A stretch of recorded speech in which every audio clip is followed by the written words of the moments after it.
شخص جنبی تو نہیں ہے لیکن بے وضو ہے، یعنی پیشاب و پخانہ کے بعد استنجا تو کر لیا لیکن وضو نہیں کیا، تو یہ شخص بھی حکماً ناپاک ہے اور اسے نماز پڑھنا یا قرآن مجید کا چھونا جائز نہیں۔ ایسی نجاست کو نجاست حکمی کہتے ہیں، یعنی وہ نجاست جو دیکھنے میں نہ آ سکے بلکہ شریعت کے حکم سے ثابت ہوتی ہے، اور یہ نجاست حکمی دو قسم کی ہے۔ اول بے وضو ہونا، اس کو حدث اصغر کہتے ہیں۔ دوم غسل فرض ہونا، اس کو حدث اکبر کہتے ہیں۔ ان دونوں نجاستوں سے بدن کا پاک ہونا طہارت حکمی کہلاتا ہے، اور جسم کا ظاہری یعنی نظر آنے والی نجاست سے پاک ہونا طہارت حقیقی کہلاتا ہے۔ طہارت حکمی اور طہارت حقیقی سے بدن کا پاک ہونا نماز کے لیے شرط ہے، اس کے بغیر نماز درست نہیں ہوتی۔ اور نماز کی دوسری شرط کپڑوں کا پاک ہونا ہے، اسی طرح جگہ کا پاک ہونا، سطر کا چھپانا، یعنی مردوں کو ناف سے گھٹنوں تک اور عورتوں کو سوائے چہرے اور ہتھیلیوں اور قدموں کے تمام بدن کا ڈھانپنا،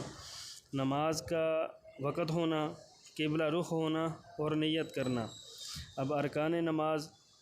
یعنی تکبیر تحریمہ کہنا، قیام کرنا، قرات کرنا، رکوع کرنا، دونوں سجدے کرنا، قعدہ اخیرہ میں تشہد کی مقدار بیٹھنا۔ سامعین، نماز کے کل واجبات 14 ہیں۔ فرض نمازوں کی پہلی 2 رکعتوں کو قرات کے لیے مقرر کرنا، فرض نمازوں کی تیسری اور چوتھی رکعت کے علاوہ تمام نمازوں کی ہر رکعت میں سورۃ فاتحہ کا پڑھنا، فرض نمازوں کی تیسری اور چوتھی رکعت کے علاوہ تمام نمازوں کی ہر رکعت میں سورۃ فاتحہ کے بعد کوئی سورت یا بڑی 1 آیت یا چھوٹی 3 آیتیں پڑھنا، سورۃ فاتحہ کو سورت سے پہلے پڑھنا، تعدیل ارکان یعنی رکوع اور سجدہ وغیرہ کو اطمینان سے اچھی طرح ادا کرنا، ترتیب یعنی قرات اور رکوع میں سجدوں اور رکعتوں میں ترتیب قائم رکھنا، امام کو نماز فجر، مغرب، عشاء، جمعہ، عیدین، تراویح اور رمضان المبارک کے وتروں میں آواز سے قرات کرنا، اور ظہر اور عصر کی نمازوں میں آہستہ قرات کرنا، قوما کرنا یعنی رکوع سے اٹھ کر سیدھا کھڑا ہونا، جلسہ کرنا یعنی دونوں سجدوں کے درمیان میں سیدھا بیٹھنا،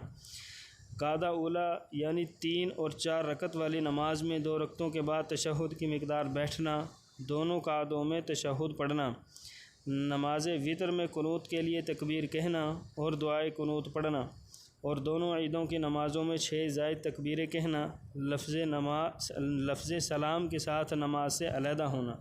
یہ کل واجبات 14 ہیں، اور اسی طرح نماز کی کل سنتیں 21 ہیں۔ تکبیر تحریمہ کہنے سے پہلے دونوں ہاتھوں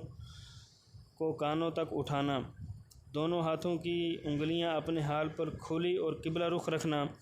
تکبیر کہتے وقت سر کو نہ جھکانا، امام کا تکبیر تحریمہ اور ایک رکن سے دوسرے رکن میں جانے کی تمام تکبیریں بقدر بلند آواز سے کہنا، دائیں ہاتھ کو بائیں ہاتھ پر ناف کے نیچے باندھنا، ثنا پڑھنا، تعوذ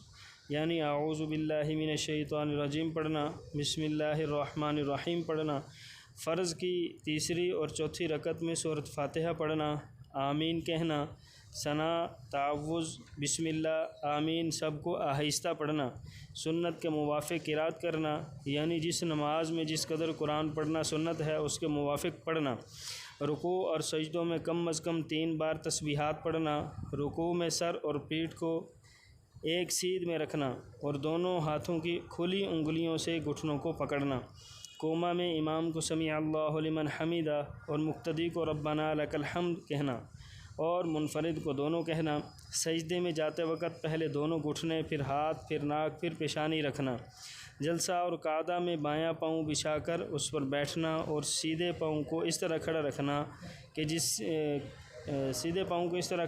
کہ اس کی انگلیوں کے سرے قبلے کی طرف رہیں اور دونوں ہاتھ رانوں پر رکھنا، تشہد میں اشہد ان لا الہ الا اللہ کلمہ پر شہادت کی انگلی سے اشارہ کرنا، قعدہ اخیرہ میں تشہد کے بعد درود شریف پڑھنا، درود کے بعد دعا پڑھنا، پہلے دائیں طرف پھر بائیں طرف سلام پھیرنا۔ یہ ہیں نماز کی کل 21 سنتیں۔ اللہ رب العزت سے دعا ہے کہ اللہ پاک جل شانہ ہمیں ان کا اہتمام کرتے ہوئے نمازیں ادا کرنے کی توفیق عطا فرمائے۔ اللہ تبارک و تعالی ہم سب کا حامی و ناصر ہو. لا الہ الا اللہ، لا الہ الا اللہ محمد الرسول اللہ.